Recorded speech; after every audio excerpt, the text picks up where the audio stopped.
Assalamualaikum warahmatullahi wabarakatuh.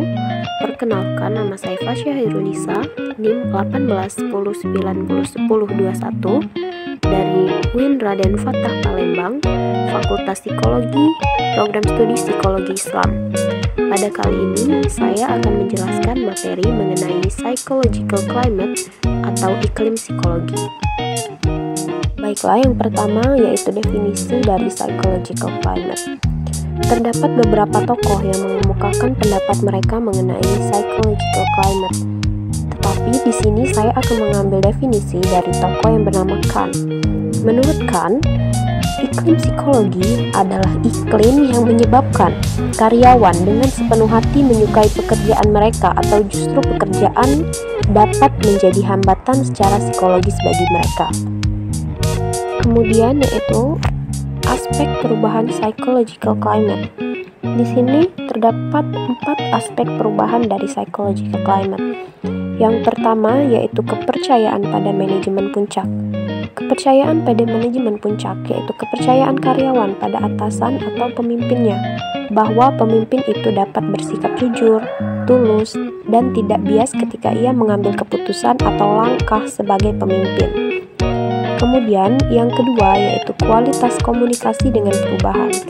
Kualitas komunikasi dengan perubahan yaitu penilaian seseorang dalam melihat kualitas organisasi dalam mengkomunikasikan suatu perubahan yang tergambarkan dari cara atau model komunikasi tersebut.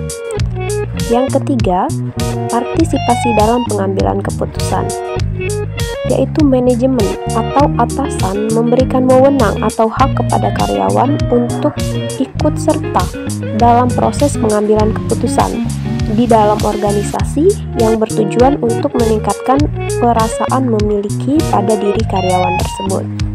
Yang terakhir yaitu sejarah tentang perubahan, yaitu pengalaman-pengalaman yang dimiliki oleh organisasi dalam melakukan perubahan dapat merangsang atau memberikan motivasi kepada karyawan untuk dapat melakukan perubahan. Materi selanjutnya yaitu mengenai dimensi dari psychological climate. Pada materi ini, saya akan mengambil pendapat dari Brown dan Lee.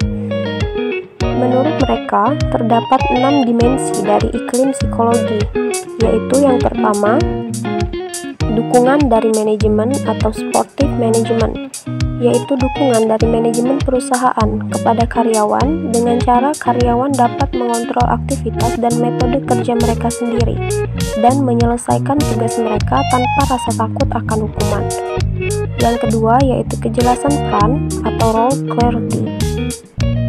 Kejelasan peran berarti situasi kerja dan peran yang diharapkan dari karyawan dapat diprediksi, konsisten dan jelas bagi karyawan.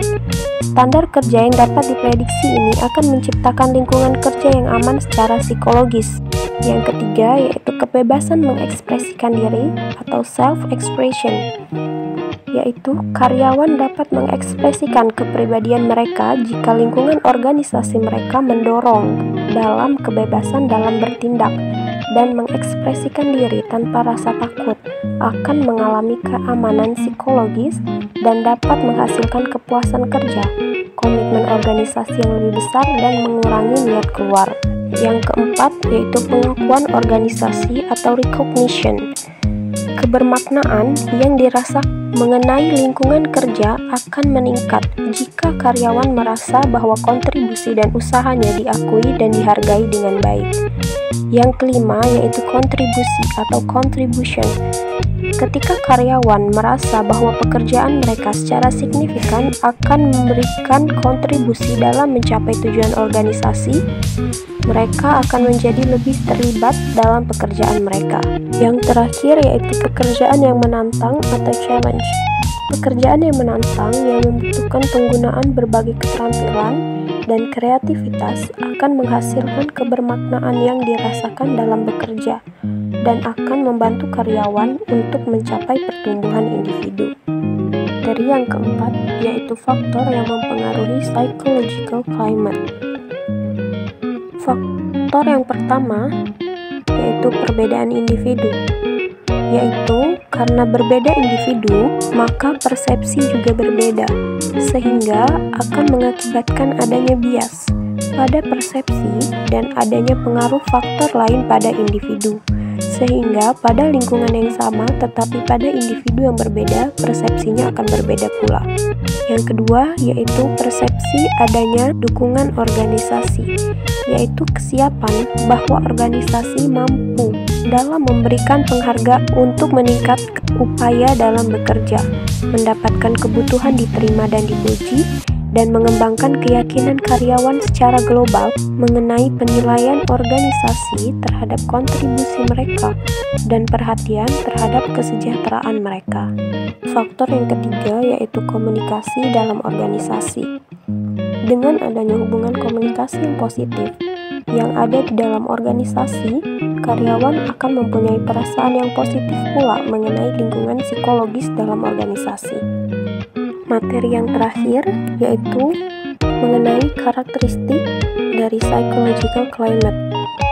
Karakteristik yang pertama yaitu konformitas, yaitu adanya perasaan pembatasan yang dikenakan oleh organisasi secara eksternal. Yang kedua yaitu tanggung jawab, yaitu tanggung jawab yang diberikan pada pegawai dalam melaksanakan pekerjaan demi tercapainya tujuan dari organisasi. Yang ketiga, yaitu standar pelaksanaan pekerjaan, yaitu kualitas dalam pelaksanaan dan mutu yang diutamakan oleh organisasi. Yang keempat, yaitu imbalan atau reward, yaitu penghargaan yang diberikan oleh organisasi kepada karyawan berupa imbalan untuk pekerjaan yang dilakukan dengan baik. Yang kelima, yaitu kejelasan keorganisasian, yaitu kejelasan dengan tujuan dan kebijaksanaan yang ditetapkan oleh organisasi berupa segala sesuatu yang terorganisir dengan jelas dan tidak membingungkan. Yang keenam, yaitu hubungan interpersonal dan semangat kelompok, yaitu perasaan para anggota bahwa keakraban adalah hal yang penting untuk jadi organisasi, saling menghargai, saling membantu, dan adanya hubungan yang baik antar pegawai. Karakteristik yang terakhir yaitu kepemimpinan, yaitu posisi dalam organisasi, apakah ia diterima atau ditolak oleh anggotanya. Kepemimpinan didasarkan oleh keahlian. Organisasi tidak didominasi atau tergantung pada satu orang atau dua orang saja, tetapi dari seluruh anggota organisasi tersebut. Adalah penjelasan materi mengenai psychological climate atau iklim psikologi dari saya. Lebih kurangnya saya mohon maaf. Wassalamualaikum warahmatullahi wabarakatuh.